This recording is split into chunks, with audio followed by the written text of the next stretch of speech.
Thank you so much. As Sharon and Sarah mentioned, we are excited to be here partnering with the education community in terms of connection between this topic and our plants and climate change education program that we have, which is a cooperation between the U.S. Botanic Garden and the American Public Gardens Association. And with that, I'm going to stop my share and I will get ready to turn things over to Joshua Lowe, who is our guest speaker today.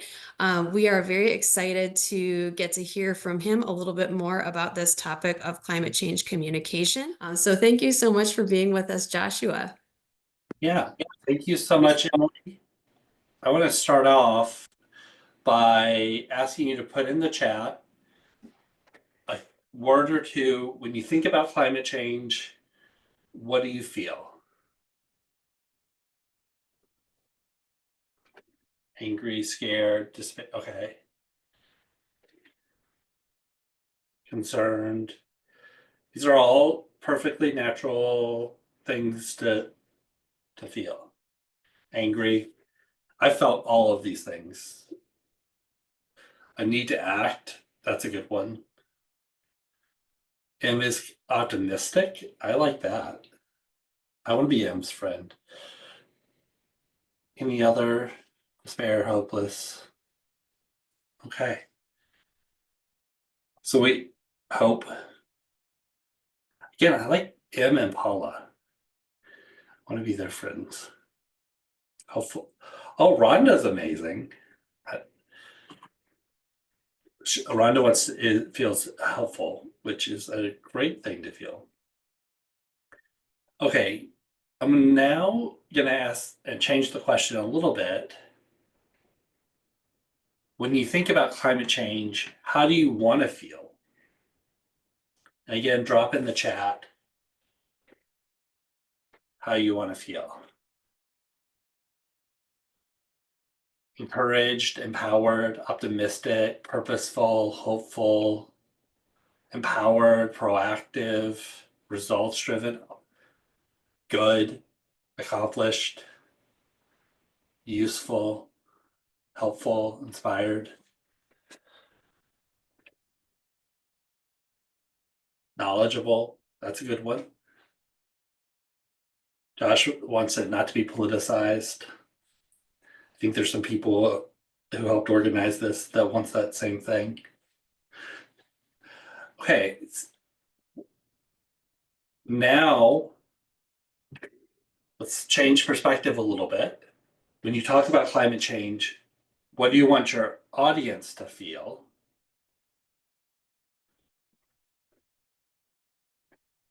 Ready to act, optimistic, informed, empowered, knowledgeable, that they can make a change, determined. I like that one. Powered, confident, inspired. Well, Rhonda must have seen my slides because my next question is, what do you want them to do?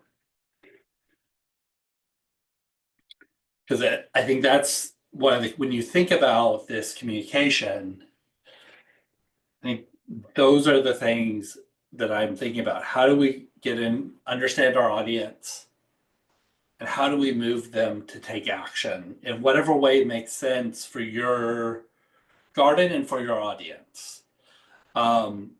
So again, my name is Joshua Lowe. I'm the Partnerships Director for the Yale Program on Climate Change Communication. I got my start as a community organizer about 20 years ago, working to clean up toxic pollution in Memphis, Tennessee. Since then, I've organized and run campaigns at the state, local, and national level, and increasingly at the international level. I really got attracted to the Yale Program on Climate Change Communication because I was curious. I wanted to know how we could communicate better and how we could scale engagement around climate communication. And the subtitle of my talk is how I learned to listen to my audience and love talking about climate change. A little bit inspired by Stanley Kubrick and Dr. Strangelove. So who we are and what we do. So we're the Yale Program on Climate Change Communication. We do research, we do scientific studies of public beliefs, attitudes, and behavior. And we do partnerships to help advocates, businesses, educators, and governments build public and political will for climate action. A roadmap for today, we're going to talk about public opinion. We'll talk about the 6 Americas, and we'll run through how to score the survey you just took. Talk about science educators. We'll do a case study. We'll talk about what has worked, and I'll leave you with some good news. So the first rule of any communication is to know your audience.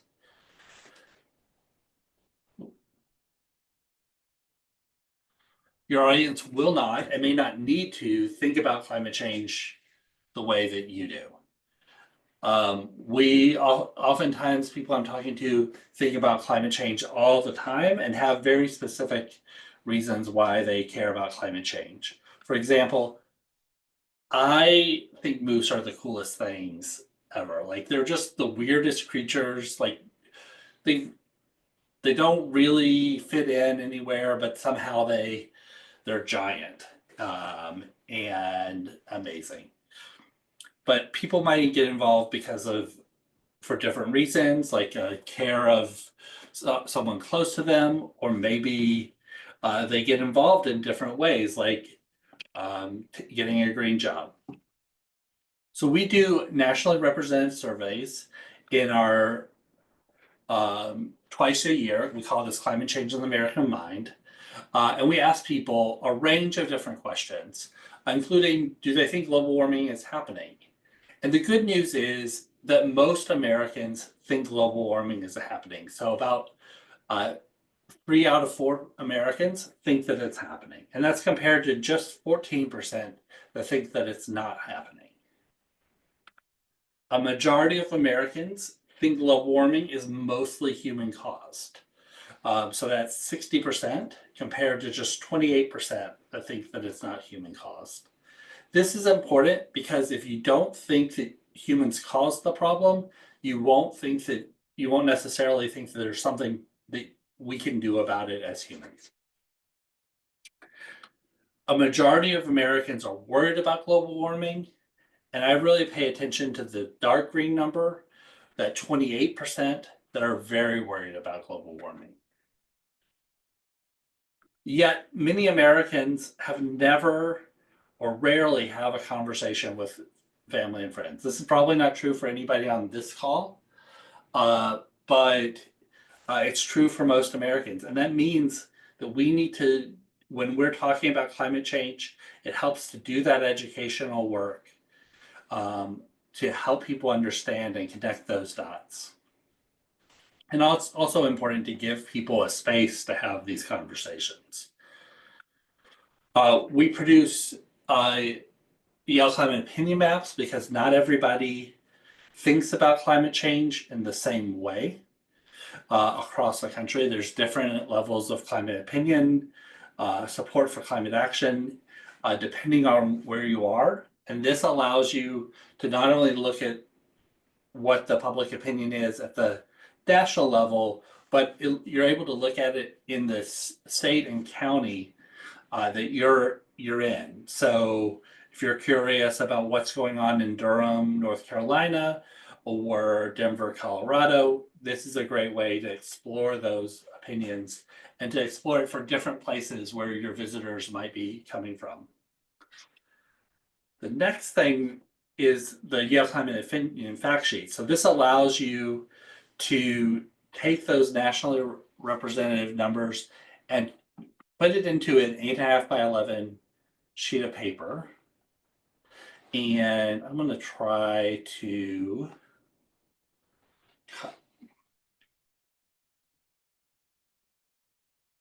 I'm going to drop the link in the chat for everyone.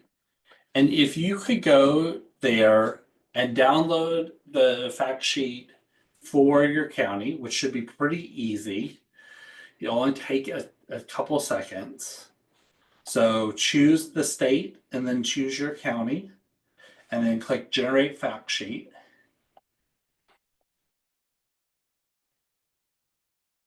And I do this so quick, so if somebody can give me an indication they've done it in the chat. Cool. Okay, so now my question is, what's surprising you, and how would this change your communications approach?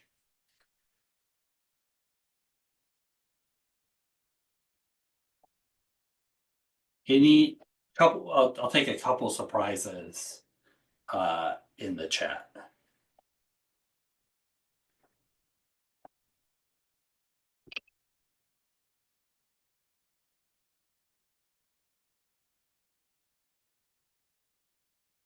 Nicole, the school's teaching about it. Yeah, that support is higher than the number of people who think climate change is real, which is always something that I'm a bit curious about. I want to meet those people who want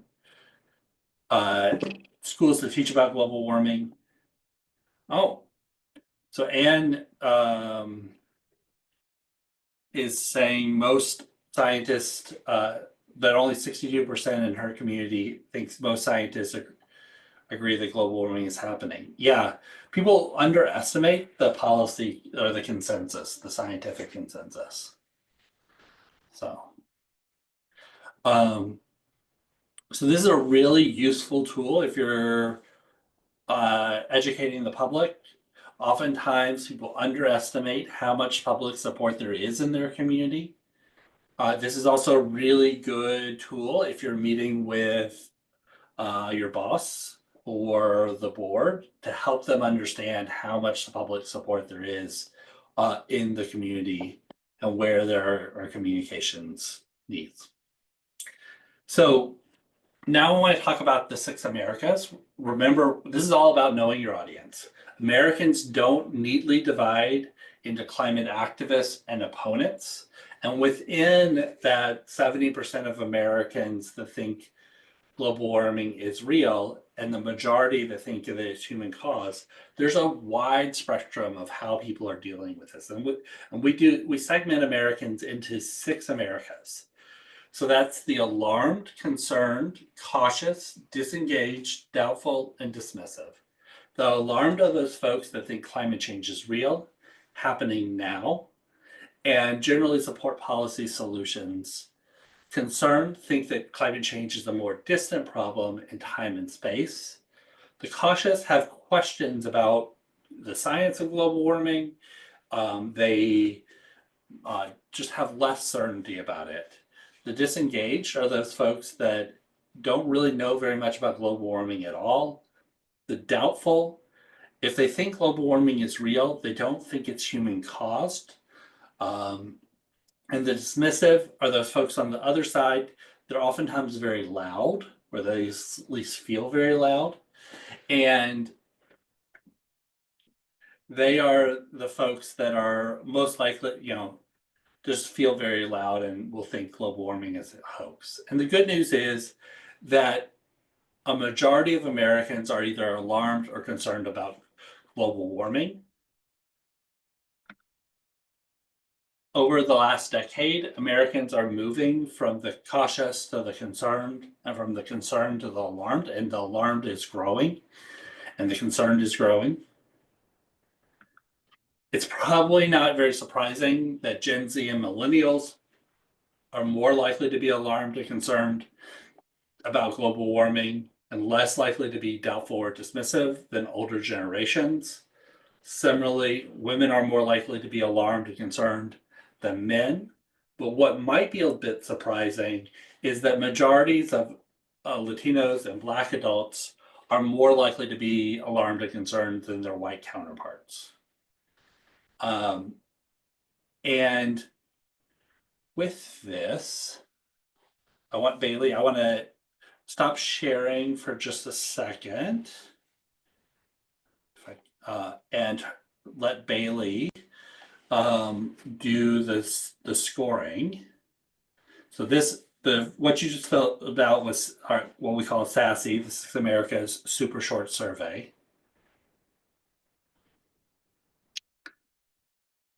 All right, you should be able to see my screen, I hope.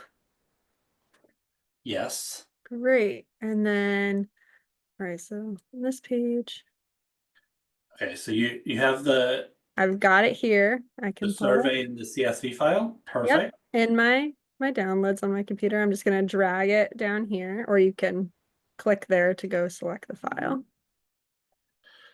Okay. Well, so almost everyone on this call is alarmed or concerned. It's not totally surprising, or they think that their audience is mostly alarmed and concerned. Um, so that's really good to know. What that allows you to do is that allows you to think about your message and communication strategy, to think about what and how to engage your audience.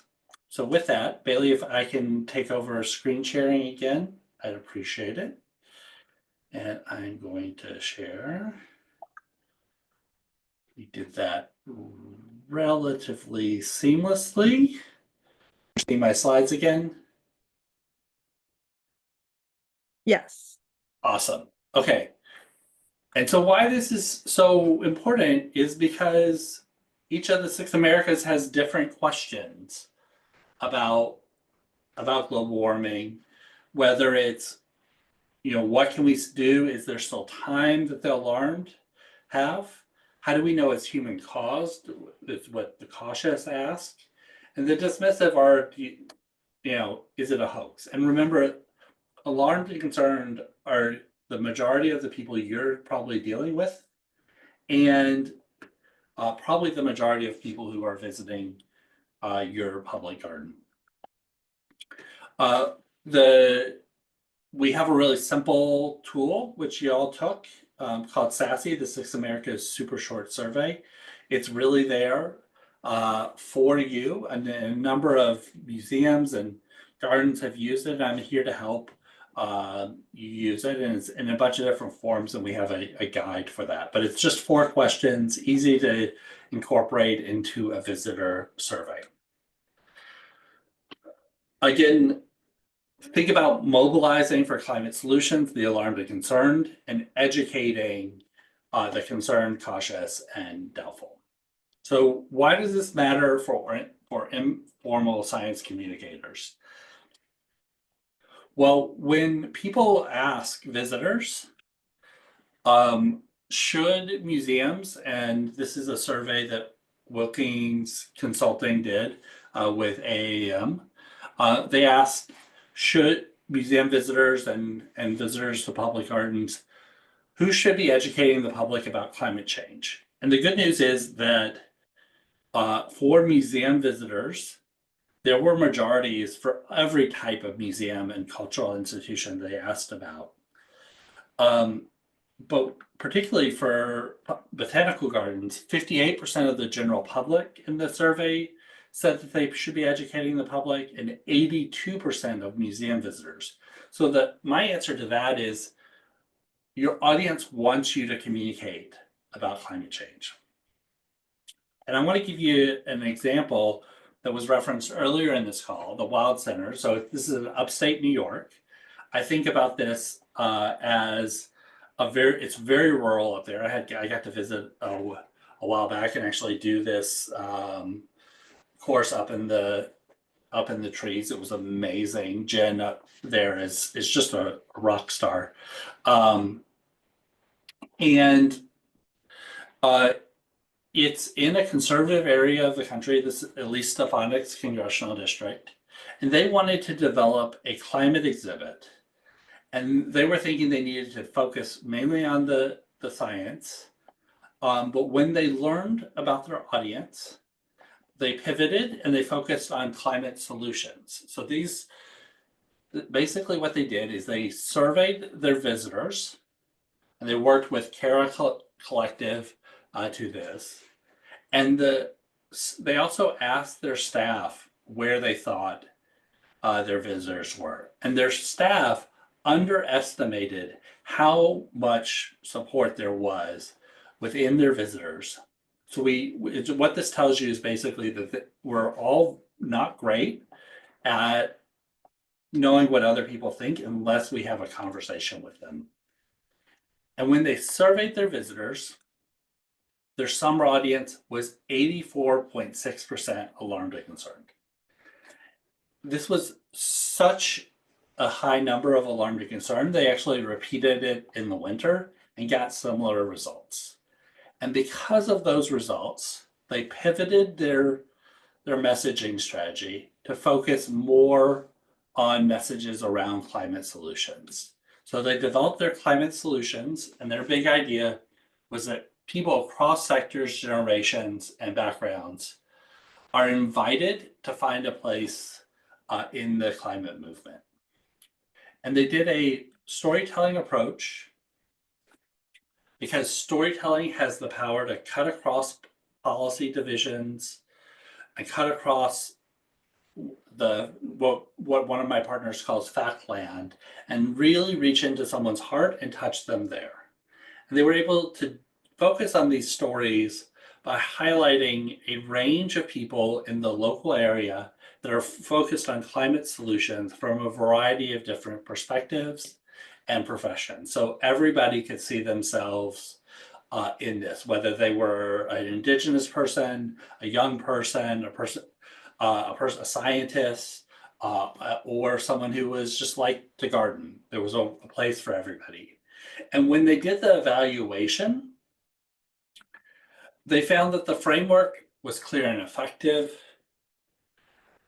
The focus on storytelling in the exhibit context helped people feel hopeful about global warming.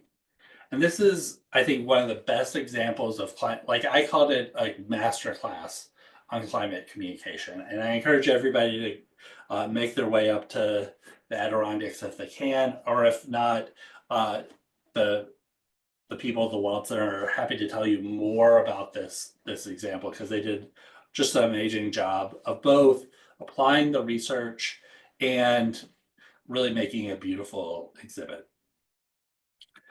They're not the only folks that are doing amazing work applying our research and insights. And really, when I think about driving audience impact, I'm thinking about messenger, message, and reach. So I think about things like how trusted messengers are crucial.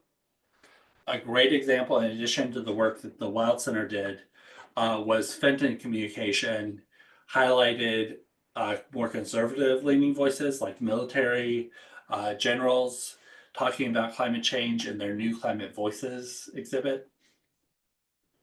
I think about message. So a simple message repeated often. If you don't have the resources to test messages, then I like 5 facts and 10 words. Scientists agree, it's real, it's us, it's bad, and there's hope. It's also useful to highlight the scientific consensus. This generates what we call lift, which is a measure of persuasion. Did someone change their mind? In almost every audience that we test this with. And when we ask people why they're taking action on global warming, the number one reason that our friends at Potential Energy came up with was to protect the planet for future generations. So it's this love of people in our families, in our communities, that is the reason why people care about global warming. The second most popular reason was to protect ourselves from extreme weather and from air and water pollution. Jobs and economic growth was not one of the most popular and most effective messages. But regardless, human stories outperform a series of facts. It's important to connect the dots. You may have some idea what this series of dots is, but it becomes a lot clearer if I connect those dots. And it's even more clearer if I connect the dots and tell a story. So this is my dog. His name's Bruno, and he likes treats. And you have a picture in your mind. We put this into practice through what we call Yale Climate Connections. And there's over 2,000 stories in every part of the country. And they really highlight how people are engaged in climate solutions, understanding climate impacts, and they're really a masterclass in telling stories. So I really encourage you to do that. It's on 750 radio stations across the country and growing. So that is a really good capture of climate storytelling. It's also useful to think about when you're engaging more conservative audiences. It's useful to think about backlash. The good news is that educational messages tend to be the ones that increase support for climate action, where if we think about saying crisis, act now, that can sometimes create some backlash. So it actually fits really well within the message framework that I've seen many public gardens have, is to think about educational messages and why this matters to your local community. Reach is also incredibly important. We have to break the spiral of silence, because what I said earlier is very true. Many Americans rarely or never discuss global warming with their friends or family. And if we can break that spiral of silence, then that increases policy support, it increases action taking, and it's just an incredibly valuable thing to do and a range of different behaviors and beliefs. It's also really valuable to leverage social norms. So what are social norms? Social norms are when we look to the people we care about and the people around us, what some people call a reference network, but it could be your kid, it could be your husband, it could be your neighbor. And that helps inform how we think, feel, and act on a given thing. So a good example of a group that was working on this is the Alliance for Climate Education. They were recruiting more teachers to teach about climate change, and they were running Facebook ads to encourage people to download their curriculum. They highlighted that overwhelming support for teachers teaching about climate change in a Facebook ad, and it was actually one of their most cost-effective ads because they leveraged the power of social norms. It's also important to think about and to incorporate a sense of efficacy and hope. That was definitely a lot of the feelings that I saw earlier today. But we want people to know that they actually have the power to do something about this issue. Global warming can feel huge, but we all have the power to do something about it. Again, the Alliance for Climate Education in their ad highlighted how teachers have the power to equip young people to do something about it. And then I will leave you with some good news before we'll do a discussion. Americans are becoming more certain and more worried about the risk, but policy support is increasing slowly. And maybe that's because there was already pretty high levels of support. And we know that because we modeled this public support at a state-by-state level, and you can see the scientific consensus the belief in the scientific consensus has increased. Harming the United States has increased. Already harming us has increased in many states. Harm personally has increased in most states. Actually, all of the states, West Virginia and Wyoming tend to be laggards. Experienced global warming has increased in most states, but that policy support, those have increased more slowly, with some places decreasing. And that could be because there was already bipartisan levels of support for many of these climate solutions and those policies. It's also good news, and this chart is a little bit much, but the basic thing is that the cautious are moving to the concerned. So those are those yellow lines moving to the green line or the green blocks. And the concerned is moving to the alarmed. So People are moving in the right direction, overwhelming. And we know this because people took our survey more than once. So at different periods of time. So we get an accidental panel. This is a really exciting thing for survey researchers. And even we see, the dismissive moving to doubtful. So there's a lot of progress, and the work that we've all been doing is making a difference.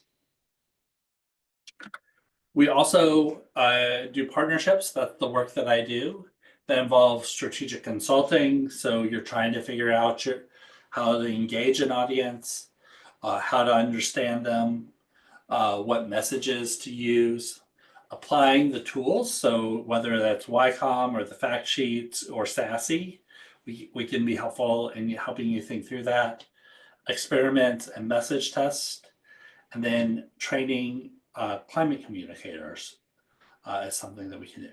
And so as you go back to your community, I want you to be thinking about two different things. One is how you can better understand your audience. And if you understood your audience better, how would that change how you communicate? And with that, I think we have plenty of time for questions. Great. Thank you so much, Joshua. That was a great overview. And yes, we invite people to ask questions in the chat or using the Q&A feature. We had a couple come in already, so we can jump in with those. And then if people think of other things you wanted to ask or hear more about, feel free to go ahead and ask those in the chat. What would you like to see institutions like ours do, institutions like gardens and museums do to have a positive impact on public understanding?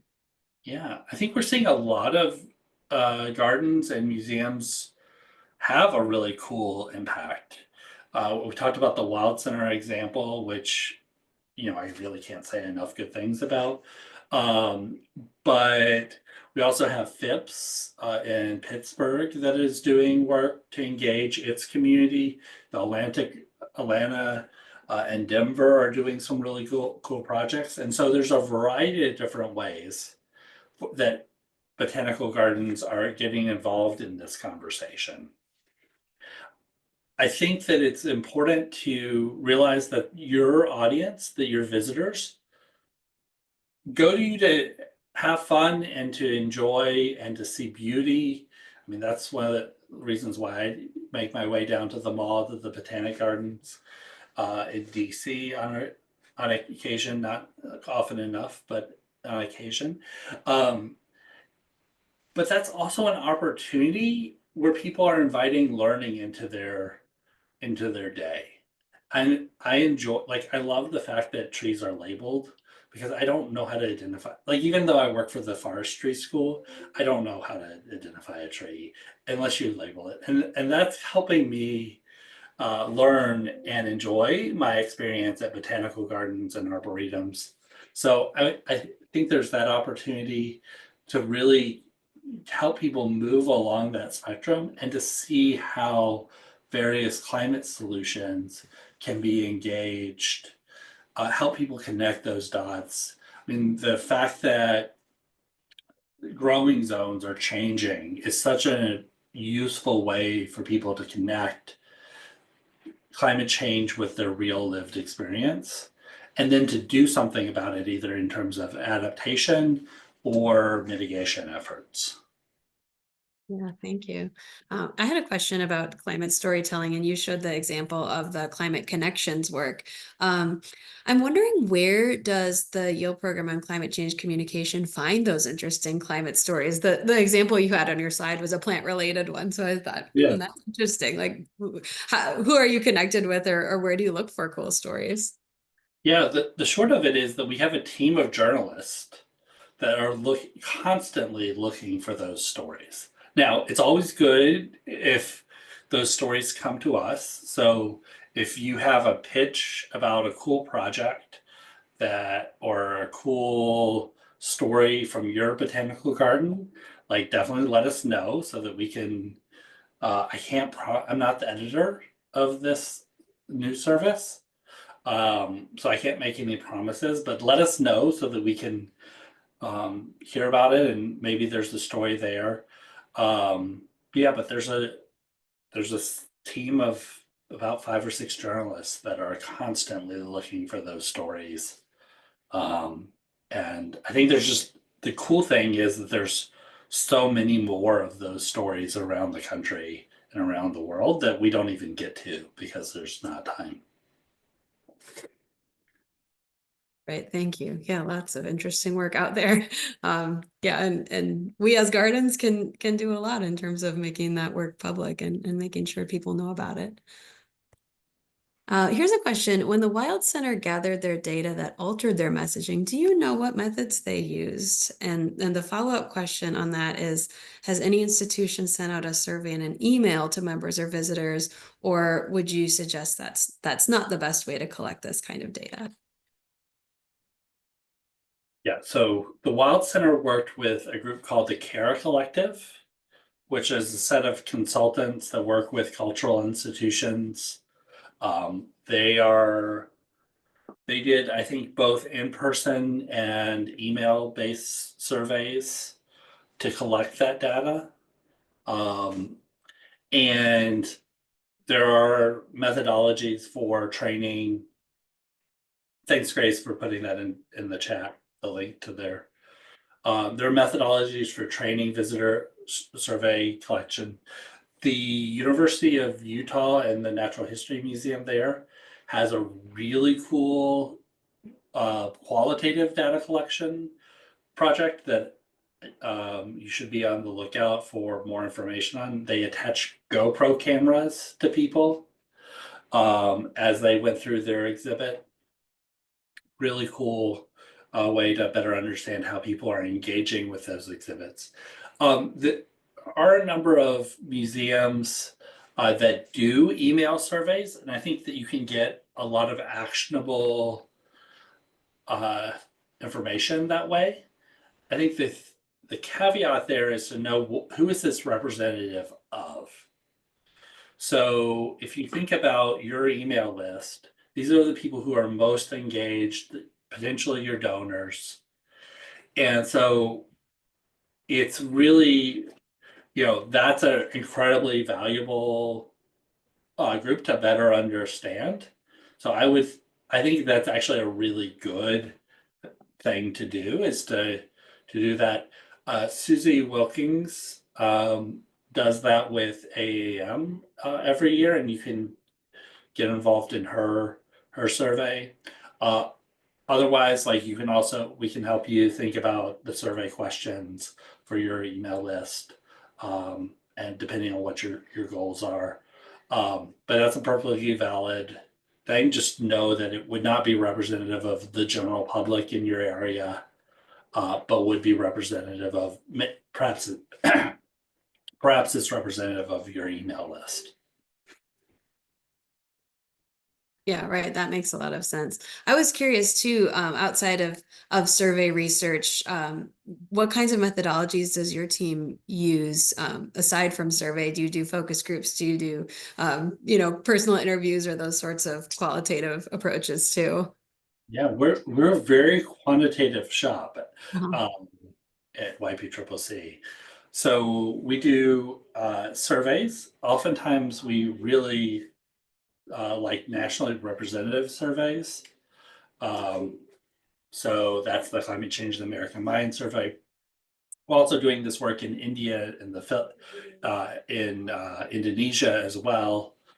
So we really that's one of our sweet spots. We also do message testing in a lab setting. So this is working with different panels to expose them to either different written messages or videos, and that can be a really good way of understanding what messages or what elements of a message increase or decrease support for a particular position. I wish that we did qualitative work like the in-depth interviews or focus groups, but there are other folks that do an amazing job at those things. Great, thank you. Here's one from a little bit earlier that maybe you get a lot. They're asking about the choice to use global warming versus climate change as the term that you use. And do you want to speak a little bit to that? Yeah, that's a common question that we get pretty frequently, and we are using global warming in our surveys, partially because that is how we maintain trend lines going back to 2008. I like the more recent research shows that climate change is a slightly better and better understood term, especially when you compare it to climate crisis or climate chaos or climate emergency. Like it's just a very nice neutral term. But at the end of the day, I think the biggest thing is that spiral of silence, that not enough people are talking about it. So if you want to use global warming, that's great. If you want to use climate change, that's great. The biggest thing is to talk about it, to engage people in your programs around it, and give people ways that they can take action. Yeah. And I think I'm going to end with one more question here. Somebody was asking that they were surprised not to see intrinsic value of plants and nature as a motivator to engage with climate change content. In your experience, is there a way that we can build a sense of the intrinsic value of nature through climate change education, sort of regardless of how the solutions help people? Or do you think from a communication standpoint, it's simply better to focus on these human stories? Interesting question. And you have like a pretty unique audience for the answer to that question. So I would say this is worth testing and to seeing what works in with your audience and with your community, because you're going to have different people who are going to public gardens, like they're seeking out a particular experience. And the fact that this is connected to beautiful plants, um, uh, and plants more generally, like that is just that's an opportunity, and it's one that maybe a nationally representative survey of the general public is not best equipped to answer, but a survey of your visitors or some different field testing of different and prototyping of exhibits that can better equip your garden to be able to answer that question for your visitors. Like it's you just have a unique audience, and this is a place where we might be less equipped to give you the answer, but better equipped to give you a how do you get that answer for yourself. Yeah, thanks. That makes a lot of sense. And I mean, that's what we're interested in. We're interested in like how do we as public gardens have a unique potential role in this kind of work? So it would be something interesting to test, and we can sort of take ideas from the kinds of things that your team does and bring them in and see what we can learn. So I think it's exciting. Yeah, let's run an experiment. That's right. All right. Well, thank you all so much for these great questions. We'll make sure that you have Joshua's email too. If something else comes up, we'll also share the link to the Yale program on climate change communication, so you can dig into a lot more of the resources that they have on their website. Lots of data from many studies that have been done over the years by that team. But just wanted to say thank you so much, Joshua, for your time and for sharing your expertise and for being able to engage in conversation and answer all the questions from this community. It's been really awesome. Well, thank you to all of you for the work that you do. Like I always enjoy my time in public gardens.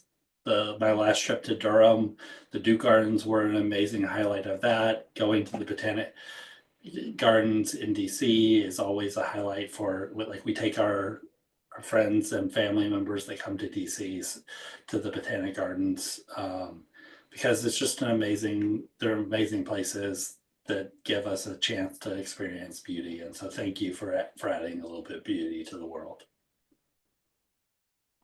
Well, thank you so much, Joshua. We appreciate that.